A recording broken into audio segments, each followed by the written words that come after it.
सो आज हम स्टार्ट करने जा रहे हैं पाइथन बेसिक्स। राइट, इसके अंदर हम लोग पढ़ने वाले हैं topics algorithm, flow chart, types of statement, testing, debugging और कंप्यूटेशन मॉडल के बारे में कुछ बेसिक।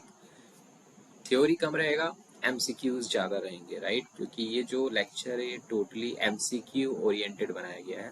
राइट, जो किसी भी एग्जाम से पूछे जाते हैं, चाहे वो ओ लेवल हो, चाहे कोई भी एग्जाम हो, चाहे यूनिवर्सिटी लेवल एग्जाम हो, चाहे कुछ भी हो। राइट, तो मैं इसको स्टार्ट करता हूँ। स्टार्ट करते हैं पहले लेक्चर से। राइट, हम इसको स्टार्ट करते हैं सबसे पहले लेक्चर से। तो सबसे पहले मैं कुछ बेसिक टर्म्स के बारे में तुमको बता दूं। सबसे पहला मेरे पास क्या आता है, प्रॉब्लम डेफिनेशन। प्रॉब्लम डेफिनेशन का मतलब क्या है, तुमको एक प्रॉब्लम दी रहेगी। राइट, तुमको क्या करना पड़ेगा, उस प्रॉब्लम को समझ के उसका सोल्यूशन तैयार करना पड़ेगा। अब प्रॉब्लम डेफिनेशन में तुमको बताया जाएगा कि प्रॉब्लम किस तरह की है। फॉर एग्जाम्पल, मान लो कि तुमको प्रॉब्लम डेफिनेशन में दिया गया है कि तुमको यूजर से दो नंबर को इनपुट करना है और उस दो नंबर का सम तुमको प्रिंट करना है। राइट, ये तुम्हारे पास प्रॉब्लम डेफिनेशन है। दो नंबर तुम यूजर से लोगे, उसका सम करके प्रिंट करोगे। अब ये किस तरह से करोगे वो प्रॉब्लम डेफिनेशन में मेंशन नहीं रहता, वो किसको तैयार करना रहता है, तुमको। राइट, तो सबसे पहले मुझे क्या दिया रहता है, प्रॉब्लम डेफिनेशन। फाइन, अब इसी प्रॉब्लम डेफिनेशन से मैं क्या बनाता हूँ, मैं कुछ स्टेप्स लिख लेता हूँ कि मैं कैसे जो मेरी प्रॉब्लम है इसको सॉल्व करूंगा। मैं एक एक करके सारे स्टेप्स को डिफाइन करता हूँ कि सबसे पहले मैं स्टार्ट करूंगा, मैं दो नंबर को इनपुट लूंगा यूजर से, एक को एन के अंदर रखूंगा, एक को एम के अंदर रखूंगा।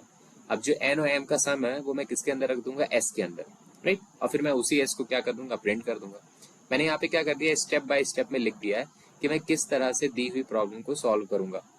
ये जो मैंने स्टेप बाय स्टेप लिखा है ना, इसको हम लोग क्या कहते हैं, इसको हम लोग कहते हैं एल्गोरिदम। किसी भी प्रॉब्लम डेफिनेशन को मैं किस तरह से सॉल्व करता हूँ, अगर स्टार्टिंग से एंड तक उसी को मैं स्टेप बाय स्टेप लिख दूँ तो इसको मैं क्या कहता हूँ, एल्गोरिदम। फाइन, अब चलते हैं आगे। अगर इसी एल्गोरिदम को मैं और आसान लैंग्वेज में लिख दूं ताकि मैं इसको अच्छे से समझ पाऊं, तो इसी को मैं क्या कहता हूं, सूडो कोड। अगर एल्गोरिदम को मैं और भी ज़्यादा कंसाइज और आसान तरीके से लिख दूं जिसको मैं आसानी से समझ पाऊं, इसको मैं क्या कहता हूं, सूडो कोड। फाइन, अब अगर मैं क्या करूं, ये जो सूडो कोड है ना, अगर मैं इसी को कुछ चार्ट्स के फॉर्म में बना दूं, राइट, या पिक्टोरियल रिप्रेजेंट कर दूं, या ग्राफ्स बना दूं, कुछ भी कर दूं। राइट, ये जो भी लिखा हुआ है सूडो कोड के अंदर, अगर मैं इसका क्या बना दूं, एक फ्लो चार्ट बना दूं या डायग्राम बना दूं, तो इसी को हम लोग क्या कहते हैं, फ्लो चार्ट। फ्लो चार्ट का मतलब क्या होता है, आपके एल्गोरिदम या सूडो कोड का पिक्टोरियल रिप्रेजेंटेशन या ग्राफिकल रिप्रेजेंटेशन। फाइनली, अच्छा, इसके बाद ये जो फ्लो चार्ट है, अगर इसको समझ के मैं किसी भी प्रोग्रामिंग लैंग्वेज में इम्प्लीमेंट कर दूं, चाहे पाइथन हो, चाहे जावा स्क्रिप्ट हो, चाहे जावा हो, तो उसी को मैं क्या कहता हूँ, सोर्स कोड। राइट, अगर ये क्लियर हुआ, मैं इसको फिर से रिवाइज कराता हूँ। मेरे पास एक प्रॉब्लम दी रहती है जिसको मैं कहता हूँ प्रॉब्लम डेफिनेशन, उसी का मैं स्टेप बाय स्टेप सोल्यूशन लिख देता हूँ जिसको मैं कहता हूँ एल्गोरिदम। उसी एल्गोरिदम का काफी आसान और कंसाइज जो तरीका होता है रिप्रेजेंट करने का, उसको मैं क्या कहता हूँ, सूडो कोड। और अगर इसी सूडो कोड को मैं ग्राफिकली या विजुअली रिप्रेजेंट करता हूँ तो उसको मैं क्या कहता हूँ, फ्लो चार्ट। और इसी फ्लो चार्ट को अगर मैं किसी प्रोग्रामिंग लैंग्वेज में इंप्लीमेंट कर देता हूँ तो उसको मैं क्या कहता हूँ, सोर्स कोड। अब एक एक करके देखते हैं, मैं इसको लिख भी दिया हूँ। फॉर एग्जाम्पल, एल्गोरिदम क्या होता है, स्टेप बाय स्टेप प्रोसीजर। किसी भी प्रॉब्लम को सॉल्व करने का स्टेप बाय स्टेप तरीका क्या कहलाता है, एल्गोरिदम। उसके बाद सूडो कोड। सूडो कोड क्या होता है, जो मेरे एल्गोरिदम है उसको और ज्यादा आसान और अच्छे से समझने वाले मैनर में रिप्रेजेंट करने का जो तरीका होता है उसको क्या कहते हैं, सूडो कोड।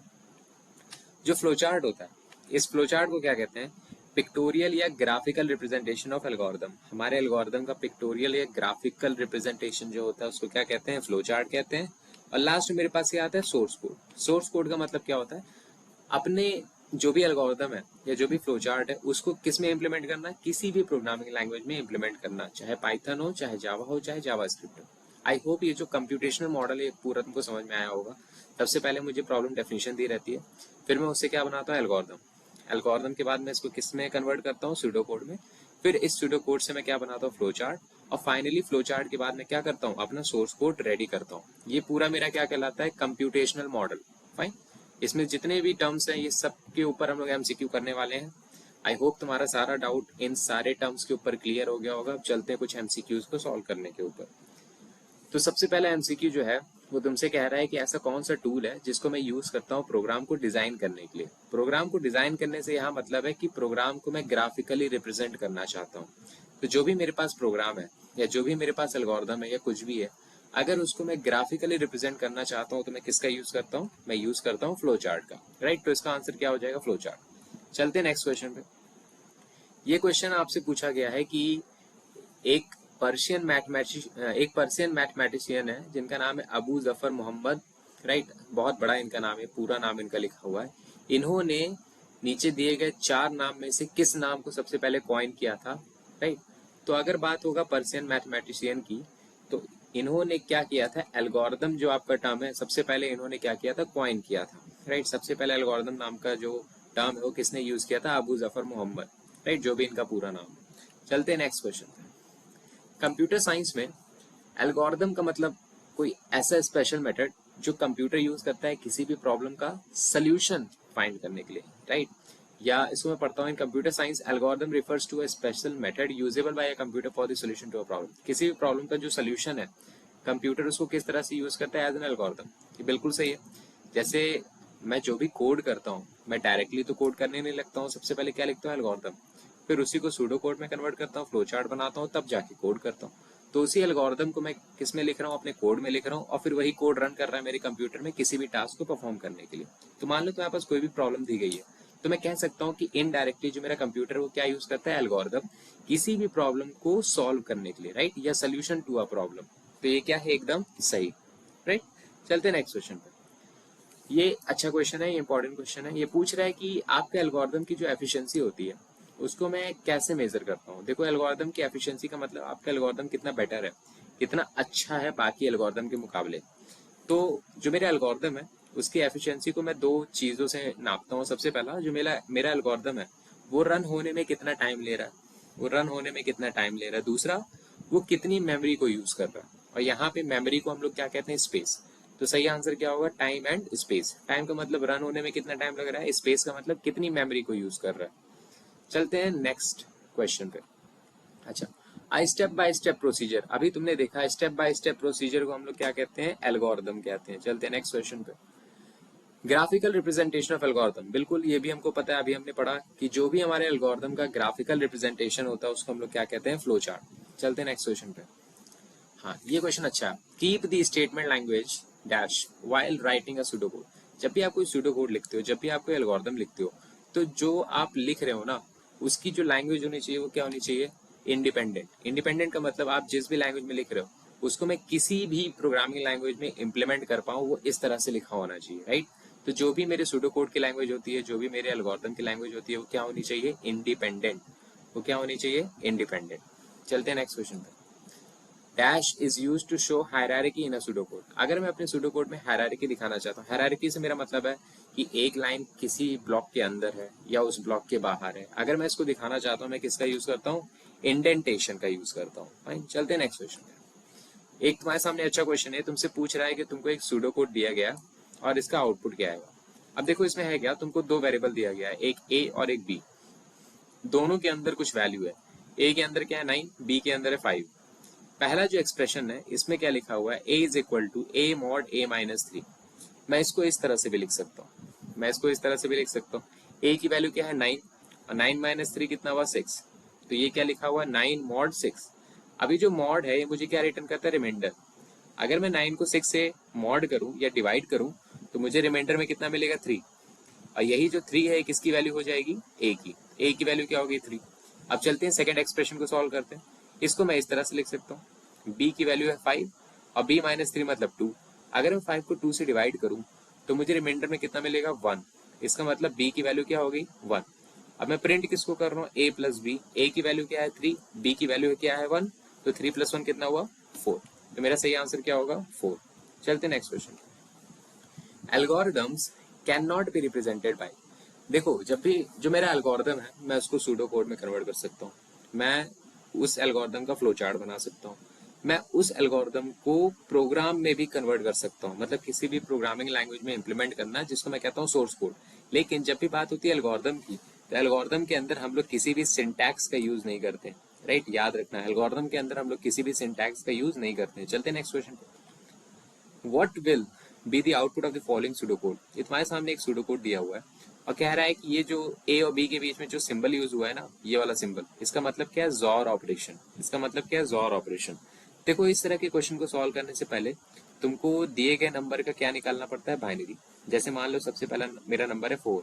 4 का बाइनरी क्या होता है, 0100, राइट। फिर 3, 3 का बाइनरी क्या है 0011, ठीक। अब तुमने दोनों नंबर का बाइनरी निकाल लिया।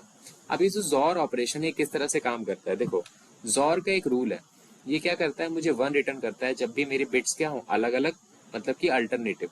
अगर बिट्स मेरे सेम हुए तो मुझे क्या दे देगा 0। चलो इसको सॉल्व करते हैं। जैसे अगर मैं तुमको इसका डायरेक्ट आंसर दिखाऊं तो क्या आएगा 01111, कैसे आया बताता हूँ। जैसे पहले देखो ये 0 है ये 1 है, दोनों अलग अलग है। अगर अलग अलग है मतलब अल्टरनेट अल्टरनेट है तो मुझे आउटपुट में क्या मिलेगा 1। ये भी अलग अलग है तो मुझे क्या मिलेगा 1। ये भी अलग अलग है तो मुझे क्या मिलेगा 1। लेकिन जब भी बिट क्या हो गए सेम तो मुझे क्या मिल जाएगा 0। अब ये किसका बाइनरी है जो मुझे मिला है, ये किसका बाइनरी है, ये बाइनरी है किसका 7 का, तो इसका सही आंसर क्या होगा 7। फाइन, चलते next question. Any algorithm is a program written according to proper syntax. अभी अभी हमने डिस्कस किया कि एल्गोरिथम के अंदर हम लोग किसी भी तरह के सिंटैक्स का यूज नहीं करते हैं, तो इसका आंसर क्या होगा फॉल्स। राइट, चलते नेक्स्ट क्वेश्चन पे। In computer science algorithm refers to a pictorial representation of a flow chart. देखो उल्टा लिखा हुआ है, जो फ्लो चार्ट होता है वो क्या होता है पिक्टोरियल रिप्रेजेंटेशन होता है किसी भी एल्गोरिथम का। मैं किसी एल्गोरिथम को पिक्टोरियल रिप्रेजेंट करता हूँ किसकी मदद से, फ्लो चार्ट की मदद से। और यहाँ पे क्या लिखा हुआ है कि जो एल्गोरिथम है वो फ्लो चार्ट का पिक्टोरियल रिप्रेजेंटेशन होता है, यहाँ पे उल्टा लिखा हुआ है। राइट, तो इसका सही आंसर क्या होगा फॉल्स। चलते हैं नेक्स्ट क्वेश्चन पे। खैर क्वेश्चन नहीं, नेक्स्ट टॉपिक पे आ गए। यहाँ पे हम लोग डिस्कस करने वाले हैं फ्लो चार्ट के अंदर यूज होने वाले कुछ सिंबल्स और उनकी मीनिंग्स के बारे में, और फिर इसके ऊपर हम लोग कुछ एमसीक्यूज करेंगे। राइट, अब सबसे पहला तुम्हारे सामने जो सिंबल आता है, ये सिंबल का नाम है ओवल। राइट, इस सिंबल का नाम क्या है ओवल, या ओवल कहो या तो आप इसको इलिप्स कह लो, लेकिन ज्यादातर हम लोग क्या यूज करते हैं ओवल। ये जो ओवल है क्या रिप्रेजेंट करता है, स्टार्ट या एंड। मेरे प्रोग्राम का स्टार्ट या एंड कौन रिप्रेजेंट करता है, ओवल। दूसरा जो सिंबल आता है इसको मैं क्या कहता हूँ, रेक्टेंगल। जो रेक्टेंगल है वो क्या रिप्रेजेंट करता है, प्रोसेसिंग, मतलब किसी भी तरह का काम। जैसे मैं नंबर को इंक्रीमेंट कर रहा हूँ, मैं नंबर को डिक्रीमेंट कर रहा हूँ। राइट, इस तरह के जितने भी मेरे ऑपरेशन होते हैं उसको मैं किसके अंदर दिखाता हूँ, रेक्टेंगल। तो इसीलिए मैंने इसके अंदर क्या लिखा है, किस लिए यूज होता है, प्रोसेसिंग के लिए। तीसरा मेरे पास क्या आता है, पैरेललोग्राम। तीसरा जो सिंबल है उसका नाम क्या है, पैरेललोग्राम। ये किस लिए यूज होता है, इनपुट और आउटपुट ऑपरेशन को दिखाने के लिए। ये किस लिए यूज होता है, इनपुट और आउटपुट इंफॉर्मेशन ऑपरेशन को दिखाने के लिए। इसके बाद मेरे पास क्या आता है, डायमंड। राइट, इसके 3 नाम है, तीनों नाम तुम याद रखना। पहला क्या नाम है इसका, रोम्बस। दूसरा नाम क्या है, डायमंड। तीसरा नाम क्या है, काइट। राइट, ये जो डायमंड सिंबल है ये मैं किस लिए यूज करता हूँ, डिसीजन मेकिंग के लिए। जहां मुझे मेरे पास 2 चॉइस रहती है, या तो यस या तो नो, वहां पे मैं किसका यूज करता हूँ, डायमंड सिंबल का। अच्छा, एक मेरे पास और सिंबल रहता है ये, इसका नाम क्या है, देखो ये, इसको मैं कई बार क्या कहता हूँ, कनेक्टर, या इसका दूसरा नाम क्या है, एरो। राइट, इसको मैं यूज करता हूँ कई सारे जो मेरे बॉक्सेस हैं, चाहे ओवल हो चाहे रेक्टेंगल हो, इनको आपस में कनेक्ट करने के लिए। राइट, मैं किसका यूज करूंगा, एरो का। एक एग्जांपल से इसको समझते हैं। मान लो तुमको एक फ्लो चार्ट बनाना है जिसमें तुमको चेक करना है कि यूजर ने जो तुमको नंबर दिया है, यूजर ने तुमको एक नंबर दिया। राइट, अगर उसमें तुम 1 को ऐड कर दो और फिर चेक करो वो नंबर क्या है, इवन है कि ऑड है, तुमको इसका फ्लो चार्ट बनाना है। स्टार्ट करते हैं। सबसे पहले मैं क्या करता हूँ, ओवल लगाऊंगा, जो कि क्या रिप्रेजेंट करता है, स्टार्ट या एंड। मैं स्टार्ट कर रहा हूँ तो मैं किस कौन सा शेप यूज कर रहा हूँ, ओवल। इसके बाद मैं क्या यूज करता हूँ, कनेक्टर, कनेक्टर या एरो। राइट, अब मैं क्या ले रहा हूँ, इनपुट। अगर मैं इनपुट ले रहा हूँ तो मैं किसका यूज करूंगा, मैं यूज करूंगा पैरेललोग्राम का। मैं क्या इनपुट ले रहा हूँ, रीड एन। एन का मतलब मैं एक यूजर से नंबर को इनपुट कर रहा हूँ, उसको किसके अंदर रख रहा हूँ, एन के अंदर। अब मैं फिर क्या यूज करूंगा, कनेक्टर, नेक्स्ट स्टेप पे जाने के लिए। यहाँ पे मैं क्या लगा रहा हूँ, रेक्टेंगल। रेक्टेंगल का काम क्या है, प्रोसेसिंग करना, चाहे आप वैल्यू को बढ़ा रहे हो चाहे वैल्यू को घटा रहे हो। तो मैं यहाँ पे क्या कर रहा हूँ, एन की वैल्यू को बढ़ा दे रहा हूँ। फिर मैं क्या यूज कर रहा हूँ, कनेक्टर। उसके बाद क्या लगा रहा हूँ, डायमंड। डायमंड का मैं यूज तब करता हूँ जब मुझे कंडीशन के ऊपर काम करना रहता है, या तो कंडीशन ट्रू होगी या तो कंडीशन फॉल्स होगी, जिसको मैं कहता हूँ डिसीजन मेकिंग। राइट, अब मैं क्या कर रहा हूँ, एन को 2 से मॉड कर रहा हूँ और मैं चेक कर रहा हूँ रिमाइंडर में 0 आ रहा है कि नहीं। इसका मतलब अगर मेरे रिमाइंडर में 0 आ रहा है, राइट, अगर मेरे रिमाइंडर में 0 आ रहा है तो मैं क्या प्रिंट कर रहा हूँ, इवन। अगर रिमाइंडर में 0 नहीं आ रहा है तो मैं क्या प्रिंट कर रहा हूँ, ऑड। और जब ये सारे काम हो जा रहे हैं तो मैं क्या कर दे रहा हूँ, लास्ट में स्टॉप। याद रखना फ्लो चार्ट में हमेशा स्टार्ट होगा, हमेशा स्टॉप होगा। जो भी स्टार्ट और स्टॉप होता है उसको मैं किससे रिप्रेजेंट करता हूँ, ओवल से। जो भी मैं इनपुट और आउटपुट शो करता हूँ उसको मैं किससे दिखाता हूँ, पैरेललोग्राम से। जो भी मैं प्रोसेसिंग करता हूँ उसको किससे दिखाता हूँ, रेक्टेंगल से। और जो भी डिसीजन मेकिंग का काम करता हूँ उसको किससे दिखाता हूँ, अपने डायमंड से। राइट, सो आई होप तुम्हारा बेसिक क्लियर हो गया होगा कि कौन सा शेप किस लिए यूज होता है। चलते हैं नेक्स्ट अब एमसीक्यू सॉल्व करेंगे हम लोग। सबसे पहला एमसीक्यू क्या है कि फ्लो चार्ट के अंदर अगर मैं इनपुट और आउटपुट कर रहा हूँ, राइट, या जो भी इनपुट आउटपुट इंस्ट्रक्शन है, जो भी इनपुट आउटपुट ऑपरेशन है, उसको दिखाने के लिए मैं कौन से शेप का यूज करता हूँ। तो मैं कौन से शेप का यूज करता हूँ? पैरेललोग्राम। मैं किसका यूज करता हूँ? मैं यूज करता हूँ पैरेललोग्राम का, राइट, इनपुट आउटपुट के लिए। नेक्स्ट क्वेश्चन, जो भी कनेक्टर्स होते हैं हमारे फ्लो चार्ट में, राइट, कनेक्टर्स जो होते हैं उनको मैं क्या कहता हूँ? उनको मैं क्या कहता हूँ? उनको मैं कहता हूँ एरो लाइंस। जो भी कनेक्टर होते हैं उनको मैं क्या कहता हूँ? Arrow lines. चलते हैं नेक्स्ट क्वेश्चन। अगर मैं किसी फ्लो चार्ट को ड्रॉ कर रहा हूँ, या the process of drawing a flow chart, किसी भी एल्गोरिथम का अगर मैं फ्लो चार्ट बना रहा हूँ, तो इस प्रोसेस को हम लोग क्या कहते हैं? इस प्रोसेस को हम लोग कहते हैं फ्लो चार्टिंग। इस प्रोसेस को हम लोग क्या कहते हैं? Flow charting. चलते हैं नेक्स्ट क्वेश्चन पे। Which symbol is used as a flow line to connect two blocks in a flow chart? देखो, दो ब्लॉक्स या दो बॉक्सेस अगर मैं उनको आपस में ज्वाइन करना चाहता हूं तो मैं क्या यूज करता हूँ? एरो का यूज करता हूँ। जैसे अभी हमने फ्लो चार्ट में देखा था, स्टार्ट किए थे, दूसरे स्टेप पे जाना था, तो बीच में क्या लगा रहा था? एरो या कनेक्टर। चलते हैं नेक्स्ट क्वेश्चन पे। अ डिटेल्ड फ्लो चार्ट, ऐसा फ्लो चार्ट जिसमें मैं हर छोटी से छोटी चीजों के बारे में बताया हूँ, दिखाया हूँ, उसको मैं क्या कहता हूँ? Micro flow chart. Micro flow chart को मैं क्या कहता हूँ? डिटेल्ड फ्लो चार्ट, जिसमें मैं हर छोटी से छोटी चीज के बारे में बताता हूँ। Next, a flow chart that outlines the main segment of a program, ऐसा फ्लो चार्ट जिसके अंदर खाली मैंने मेन मेन चीजें दिखाई है, डिटेल्स को हाइड कर दिया, खाली मेन मेन काम भर की चीजें दिखाया है, उसको मैं क्या कहता हूँ? मैक्रो। राइट, जिसमें सारी चीजें दिखाता हूँ बारीकियां, उसको मैं कहता हूँ माइक्रो। जिसमें खाली मेन मेन चीजें दिखाता हूँ उसको मैं क्या कहता हूँ? मैक्रो। अब चलते हैं नेक्स्ट टॉपिक पे। अभी तक हमने पढ़ के खत्म कर दिया फ्लो चार्ट के बारे में, अभी तक हमने पढ़ के खत्म कर दिया एल्गोरिथम, स्यूडो कोड और काफी सारे बेसिक टर्म्स के बारे में। अब हमारा जो नेक्स्ट टॉपिक है वो है टाइप्स ऑफ स्टेटमेंट। स्टेटमेंट कितने तरह के होते हैं? पाइथन में स्टेटमेंट तीन तरह के होते हैं। सबसे पहला क्या होता है? Selective statement. दूसरा क्या होता है? Repetitive statement. तीसरा क्या होता है? Sequence statement. अब जो सिलेक्टिव स्टेटमेंट होते हैं वो क्या होते हैं? सिलेक्टिव स्टेटमेंट ऐसे स्टेटमेंट होते हैं जो सिर्फ तब रन करेंगे जब कोई कंडीशन क्या हो जाए? ट्रू। राइट, जब भी कोई कंडीशन ट्रू होगा तब वो जाके स्टेटमेंट क्या होंगे? रन करेंगे। जैसे इफ स्टेटमेंट, इफ के अंदर जो भी लिखा रहता है वो कब रन करेगा? जब जो कंडीशन है वो क्या हो? ट्रू हो। तो ये मेरा किस तरह का स्टेटमेंट है? सिलेक्टिव। दूसरा मेरे पास क्या आता है? Repetitive statement. रिपीटेटिव स्टेटमेंट को कई बार मैं क्या कहता हूँ? लूपिंग स्टेटमेंट या आइटरेटिव स्टेटमेंट, जो खुद को क्या करते रहते हैं? रिपीट करते रहते हैं। कब तक रिपीट करते रहते हैं? जब तक कोई कंडीशन फॉल्स ना हो जाए। राइट, ऐसे स्टेटमेंट जो खुद को तब तक रिपीट करते रहेंगे जब तक कोई कंडीशन फॉल्स ना हो जाए, उसको मैं क्या कहता हूँ? रिपीटेटिव स्टेटमेंट या लूपिंग स्टेटमेंट या आइटरेटिव स्टेटमेंट। इसके अंदर एग्जाम्पल में तो आपके पास आ जाएगा वाइल लूप और फॉर लूप।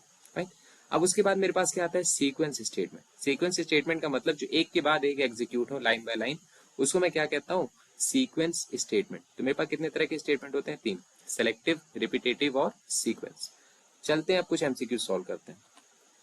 सबसे पहला एमसीक्यू है कि कितने टाइप्स के एल्गोरिदम कंस्ट्रक्ट कर सकता हूं मैं, या तीन different types of algorithm construction. देखो अभी तुम पढ़े हो, तीन तरीके से मैं कर सकता हूँ। या तो मैं सीक्वेंस में कर दूं, या तो मैं सिलेक्शन में कर दूं, या तो मैं रिपीट में कर दूं। मेरे पास कितने तरीके हैं? तीन, सीक्वेंस, सिलेक्शन और रिपीट। चलते हैं नेक्स्ट क्वेश्चन पे। Operations to be repeated a certain number of time are done by, अगर कोई ऑपरेशन कुछ नंबर ऑफ टाइम रिपीट हो रहा है तो उसको मैं क्या कहता हूँ? लूप। या तो लूप कहो या तो रिपीटेटिव स्टेटमेंट कह दो। चलते हैं नेक्स्ट क्वेश्चन पे। The action performed by a dash structure must eventually cause the loop to terminate. Loop मेरा कब जाके रुकेगा? जब वो क्या करेगा? खुद को रिपीट करता रहेगा। जो मेरा लूप होता है वो क्या करता है? खुद को रिपीट करता रहता है। कब तक रिपीट करेगा? जब तक कंडीशन मेरी फॉल्स ना हो जाए। और एक वक्त ऐसा आता है कि रिपीट होते होते होते होते एक कंडीशन मेरी क्या हो जाती है? फॉल्स हो जाती है, और जो मेरा लूप है वो क्या हो जाता है? एंड हो जाता है। तो इसका सही आंसर क्या होगा? रिपीटिशन। इसका सही आंसर क्या होगा? रिपीटिशन। चलते हैं नेक्स्ट क्वेश्चन पे। Part of an algorithm which is repeated for fix number of time. मेरे एल्गोरिथम का वो पार्ट जो फिक्स नंबर ऑफ टाइम क्या होता है? रिपीट होता रहता है, उसको मैं क्या कहता हूँ? आइटरेशन। मैंने बताया तीन तरह के स्टेटमेंट होते हैं, सिलेक्टिव, और तुम्हारे पास फिर आता है रिपीटेटिव, और फिर आपके पास क्या आता है? सीक्वेंस। राइट, तो ऐसे स्टेटमेंट जो रिपीट होते रहते हैं उसको मैं क्या कहता हूँ? रिपीटेटिव कह लो, आइटरेटिव कह लो, या आप उसको क्या कह सकते हो? Looping statement. तो यहाँ पे सही आंसर क्या होगा? आइटरेटिव या आइटरेशन। फाइन, चलते हैं नेक्स्ट क्वेश्चन पे। Set of statement is executed based on conditional test. Conditional test अगर ट्रू होगा तब मेरा वो स्टेटमेंट एग्जीक्यूट करेगा, वरना नहीं करेगा। ये किसके अंदर होता है? सिलेक्टिव। जैसे मैंने अभी पता, इफ की जब भी कंडीशन ट्रू होगा तब उसके अंदर जो भी लिखा रहेगा स्टेटमेंट वो रन करेगा, वरना नहीं करेगा। अब चलते हैं नेक्स्ट क्वेश्चन पे। Set of instructions is executed again and again based upon conditional test. ऐसा कौन सा स्टेटमेंट है जो बार बार क्या करेगा, रन किया करेगा, कब तक, जब तक मेरी कंडीशन ट्रू होती रहेगी। जैसे कंडीशन फॉल्स होगा वो क्या हो जाएगा, रुक जाएगा। इसको मैं क्या कहता हूँ, लूपिंग। तब तक चला करेगा जब तक कंडीशन मेरी ट्रू रहेगी, जैसे कंडीशन फॉल्स होगा वो क्या हो जाएगा, रुक जाएगा। अब चलते हैं नेक्स्ट क्वेश्चन पे। All instructions are executed one after another. जितने भी इंस्ट्रक्शन है एक के बाद एक क्या हो रहे हैं, एग्जीक्यूट हो रहे हैं या रन हो रहे हैं। इसको मैं क्या कहता हूँ, सीक्वेंस स्टेटमेंट। इसको मैं क्या कहता हूँ, सीक्वेंस स्टेटमेंट। चलते हैं नेक्स्ट क्वेश्चन पे। अच्छा क्वेश्चन खत्म हो गया। अब कुछ आखिरी टॉपिक, टेस्टिंग और डिबगिंग। टेस्टिंग क्या होता है? टेस्टिंग एक ऐसा प्रोसेस है जिसमें मैं क्या फाइंड करता हूँ, एरर्स। सिंपल छोटे छोटे लैंग्वेज में लिखा है ताकि तुमको समझ में आ जाए। टेस्टिंग क्या है? टेस्टिंग एक ऐसा प्रोसेस है जिसमें मैं क्या करता हूँ, फाइंड करता हूँ एरर्स को। डिबगिंग एक ऐसा प्रोसेस है जिसमें मैं क्या करता हूँ, जो भी मुझे एरर्स मिले हैं टेस्टिंग के अंदर उनको मैं क्या करता हूँ, फिक्स करता हूँ। डिबगिंग में मैं एरर्स को फिक्स करता हूँ, टेस्टिंग में मैं एरर को फाइंड करता हूँ। बस खाली इतना याद रखना। चलते हैं एमसीक्यूज को सॉल्व करते हैं, हमारा डाउट क्लियर हो जाएगा। सबसे पहला एमसीक्यू ये है कि ऐसा कौन सा प्रोसेस है जिसके अंदर मैं क्या करता हूँ, लोकेट करता हूँ एरर्स को। लोकेट का मतलब फाइंड करना। तो फाइंड में किस में करता हूँ, एरर को टेस्टिंग के अंदर करता हूँ। चलते हैं नेक्स्ट क्वेश्चन पे। एरर्स जो है, अगर ओके सो जो सेकंड क्वेश्चन है ये कह रहा है कि errors are called as in a program. जो एरर्स होते हैं किसी प्रोग्राम में प्रेजेंट रहते हैं, उस एरर्स को मैं कहता हूँ बग्स। उस एरर को मैं क्या कहता हूँ, बग्स। राइट। तो जितने भी मेरे एरर्स रहते हैं जो किसी प्रोग्राम में प्रेजेंट रहते हैं उसको मैं कहता हूँ बग्स। अब चलते हैं तीसरे क्वेश्चन पे। तीसरा क्वेश्चन कह रहा है कि अगर जो भी बग्स मुझे मिले हैं मेरे प्रोग्राम के अंदर, बग्स का मतलब एरर्स, और अगर उन एरर्स को मैं फिक्स करता हूँ तो इस प्रोसेस को मैं क्या कहता हूँ, इस प्रोसेस को मैं कहता हूँ debugging. So the process of fixing bugs is called debugging, right? So I hope तुमको आज का जो लेक्चर है पसंद आया होगा। काफी सारे एमसीक्यूज हमने कई सारे टॉपिक्स पे डिस्कस किए हैं, basic topic maximum MCQs discuss कर लिए। कोई भी नया अगर एमसीक्यू आ गया इसके ऊपर हम निपटा देंगे, right? So if you like this video, do like, share, subscribe. Meet you in the next video. Thank you.